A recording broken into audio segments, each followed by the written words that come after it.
आज आपण बनवणार आहोत नारळाच्या दुधातली अळूवडी. अळूची पाने, चणापीठ, चिंच, नारळाचं घट्ट दूध, कोथिंबीर, गूळ, जिरा पावडर, मीठ, धणा पावडर, तिखट, हळदी पावडर आणि गरम मसाला.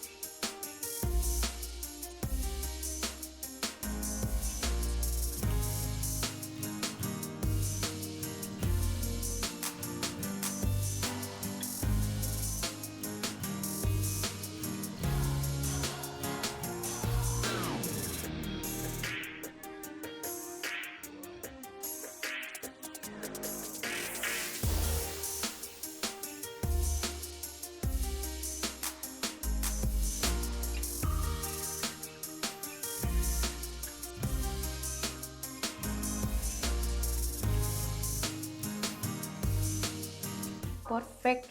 म्हणजे उकळलेल्या वडीपेक्षा ही जास्त भारी आहे. दादरच्या पानेरी यांच्याकडून तुम्हाला सुंदर अशी साडी गिफ्ट आहे आणि नक्की ही परिधान करा आणि नक्की त्याचे छान Yes. छान फोटो नक्की काढा.